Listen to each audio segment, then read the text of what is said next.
desse canal. Estamos aqui hoje ao ar livre, não tem o meu cenáriozinho e tudo mais, mas sejam todas, todos e todas muito bem-vindas, bem-vindos e bem-vindos a mais um vídeo do canal Sopa de Letrinhas LGBTI+. Como eu havia falado no vídeo anterior, eu vou dar um pause nas questões LGBTI e agora a gente vai adentrar aí ao Setembro Amarelo. Pra quem não me conhece, tá chegando agora, eu sou o Mike, sou estudante de psicologia e sou um trans masculino não binário. Lembrem-se que eu não sou um homem trans e eu explico sobre a minha identidade de gênero no vídeo anterior, que eu vou deixar aí na descrição pra vocês. Vocês devem estar se perguntando quem é essa pessoinha aqui do meu lado, né? É a professora Cássia, minha professora, como já falei, sou estudante de psicologia. Vou passar a bola aqui para ela se apresentar um pouquinho para vocês. Então tá, vamos lá. Oi, pessoal, então eu sou a professora Cássia, então sou professora, né, então do Mike, de uma disciplina específica.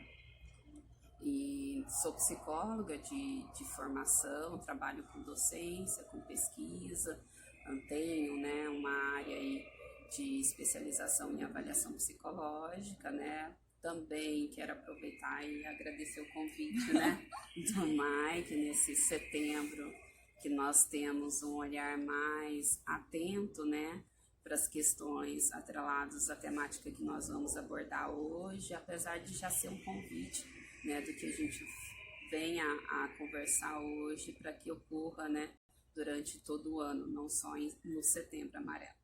Então é isso. Bem, então vamos começar. Eu trouxe algumas dúvidas, alguns questionamentos aqui, simples, porém muito importantes para a professora responder para a gente. Então, o primeiro questionamento que a gente combinou, né, de falar é o que é o suicídio em si, porque conforme até antes a gente estava trocando uma ideia antes de gravar, no senso comum é dar na louca e vou me matar, vou me jogar na frente do primeiro biarticulado que eu ver ou tudo mais. Então, o que caracteriza exatamente o suicídio para que uma pessoa de fato venha a cometer? É só a vontade de se matar ou é o ato em si? E outra questão, nas mídias que a gente vê, lá na ponte Rio-Niterói, fulano quer se jogar. Na ponte de Natal, fulano quer se matar. Às vezes passa um transeunte e acaba conversando com essa pessoa ali brevemente desistiu daquele ato. Então, o que é o suicídio em si, o que está por trás do suicídio? Tá, então vamos lá. Eu vou partir inicialmente, né? Acho que o nosso foco não é usar tantas terminologias técnicas aqui, mas a Organização Mundial da Saúde, ela define também em linhas gerais o suicídio como um ato realizado pelo próprio sujeito, né? Que objetiva o quê? Objetiva a realmente, né, finalizar com a própria vida. E esse ato, ele é um ato consciente, só que nós estamos falando de definição de suicídio. Eu acho que você me perguntou, né, o que seria suicídio, e trouxe alguns exemplos, né, que temos ideações suicidas, pensamentos, né, suicidas, que podem ou não vir, né, a uma que nós chamamos de passagem ao ato propriamente dito, né? Então há essa diferença entre pensamentos, né, sobre o suicídio, e aí esses pensamentos eles podem acompanhar qualquer pessoa, né, e por alguns momentos a ponto que isso fique muito difícil de ser lidado e talvez venha alguma tentativa, uma passagem mesmo ao ato.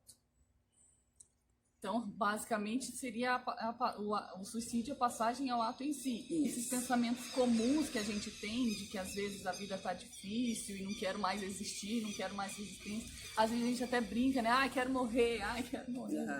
Então, isso ainda tá no nível humano. Depois é que a gente se passa desse grau, é que a gente já começa a ter um olhar mais preocupante. Então, como uma boa psicóloga, depende. Né? Esse pensamento, tá difícil, eu não estou conseguindo, é normal, né? Nós vivenciarmos e falarmos dessa forma.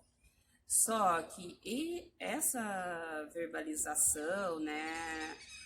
O tá difícil, se vier acompanhado de outros sinais, né? Então, acho que é bem esse momento que a gente adentra de outras sinalizações que eu estou diante de uma pessoa que vem passando, né, por momentos muito difíceis de vida. E que é no caso. não só constante, sabe, Mike? Ela veio crescendo, principalmente nos últimos tempos, né? Também tem algumas orientações de alguns órgãos da área de saúde que falam nas 2 últimas semanas, né? Então, no último mês, isso veio se intensificando. Então, essa fala esporádica tá difícil, né? Não tenho muita esperança, acho que eu não vou conseguir mais lidar com algumas situações. Ela é algo que vai acompanhando o indivíduo, né? No decorrer aí do dia a dia dele. Entendi. Bem, outro questionamento que a gente trocou uma ideia também é se qualquer um está sujeito a cometer o suicídio, se qualquer pessoa em qualquer momento da sua vida, inclusive nós mesmos, né, está sujeito a isso. Sim, não há uma exclusão, né, de cultura que não exista o suicídio. Há prevalências em determinadas culturas, né, então também em países, né, com algumas características que eu não vou adentrar aqui nesse momento, só que ela ocorre em toda a humanidade. E aí tem uma particularidade também histórica, né, sobre o suicídio, e que ela acompanha a vida, né? A vida, só que é um paradoxo que aí ao mesmo momento do que ela acompanha, ela pode vir a fazer a retirada mesmo da vida dessa pessoa. É porque a gente está acostumado a falar, até mesmo nós estudantes de psicologia estamos acostumados com a ideia de que o meio massacra aquele sujeito, as angústias vêm do meio. Mas se esse meio está perfeito como um país de primeiro mundo, por exemplo, que fornece saúde de qualidade, educação de qualidade, então tecnicamente esse sujeito não teria muitas angústias ao seu redor, mas no fim tem.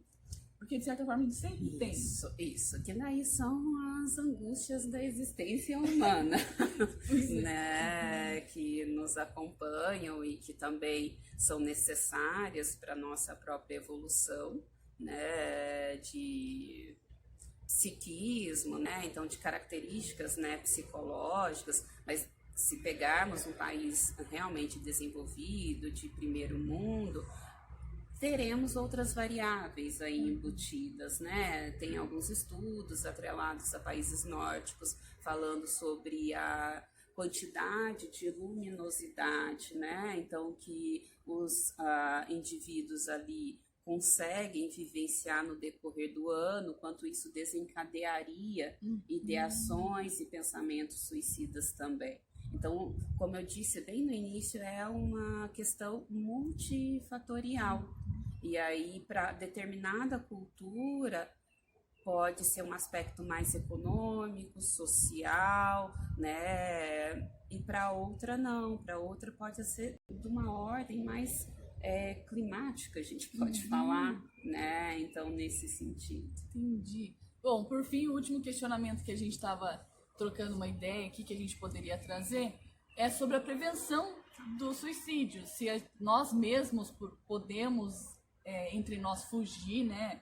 Porque a gente tem um processo interno também de nós mesmos, não, vamos lá, tenha força, né? Levante mais um dia, vamos batalhar, não vamos desistir agora. E tem as discussões públicas também. Então, numa visão micro, numa visão macro, como que a gente pode prevenir o suicídio? A angústia humana talvez não tenha como a gente prevenir sempre, porque parece que está dentro, a gente se sente melancólico, a gente se sente triste, a gente se sente feliz, né? O ser humano tem esses momentos, né? Mas com relação ao suicídio em si, como que a gente pode chegar a uma prevenção bacana, efetiva? E acho que esse é o ponto principal, né, da nossa conversa hoje, é o foco do direcionamento, né, da atenção nesse mês de setembro amarelo, é sobre a prevenção, né? Então nós, principalmente trabalhadores aí da área de saúde mental, né, entendemos a importância da prevenção, e prevenção, né, em diferentes níveis, E no caso do suicídio, falar sobre suicídio já é fundamental. Então, pensando numa perspectiva macro, né, de sociedade, seria romper realmente dentro do possível todo o tabu que está em volta, né, do suicídio, e que falar de suicídio é falar de vida, né? Então, trazer informações para a população para que ela consiga até diferenciar entre realmente eu estou diante, né, de alguns comportamentos de uma pessoa querida ou algumas falas de uma pessoa querida que já é um sinalizador que eu vou precisar buscar ajuda, eu vou precisar estar mais tempo com essa pessoa, no sentido, você não está sozinho, eu não preciso de repente conversar, né, a todo momento com a pessoa, mas me disponibilizar enquanto companhia, né? Se eu percebo que tem alguém próximo que já traz alguns sinalizadores, né? E aí buscar também, né, atendimento especializado que possa fazer as orientações, se há necessidade de um tratamento, né, que seja por uma perspectiva psicoterapêutica, outras possibilidades totalmente possível. E aí, muitas das vezes, mais individualmente, é aquele alerta que eu preciso de ajuda, que seja de um amigo, né, que já seja, sim, de um profissional, né, da área, um especialista na área de saúde mental. E aí, conseguir fazer esse alerta para que, se eu não consigo tomar essa decisão sozinha de pedir ajuda, de que alguém me auxilie a fazer esse pedido de ajuda, né? E me acompanhe nesse período, né? E não só nesse período, que se estabeleça relações, né? Relações de cuidado e autocuidado. Gente, basicamente é isso, para a gente entender um pouquinho. Esse é o vídeo pontapé do mês de setembro, Setembro Amarelo, aí a prevenção do suicídio. Vou trazer outros vídeos e outros professores também pra gente falar disso, pra só eu não ficar blá blá blá aqui no YouTube. Bom, se você tiver alguma dúvida, lembre-se que você que está passando por esse momento, você não está sozinho, como a própria professora Cássia disse. A gente realmente precisa começar a falar mais sobre isso, é assim que a gente vai, de fato, prevenir, combater, né? Porque não é só, o sujeito tem direito de morrer e vamos abandonar. Não é bem por essa via, porque é isso que o senso comum pensa também. Né? O sujeito tá lá triste, lá, deixa ele lá, ele tá passando pelo momento dele. Não é assim, né? Todos nós temos valor, a vida tem valor. Então, é isso. O primeiro vídeo aí, o primeiro pontapé está dado. Qualquer dúvida, manda no e-mail lá, buffetdesopa@gmail.com, ou nos comentários aí que o próprio YouTube fornece. Vamos debater um pouco mais também essa ideia aqui no canal. Gostou? Deixa o likezinho. Não gostou? Pode dar o dislike também, que o meu canal sabe que é democrático. Compartilha, porque as pessoas precisam saber desse assunto, precisam saber bastante sobre isso. E a gente fica por aqui com a professora Cássia, que aceitou esse convite. A gente se vê no próximo vídeo, galera. Valeu! Tchau, pessoal!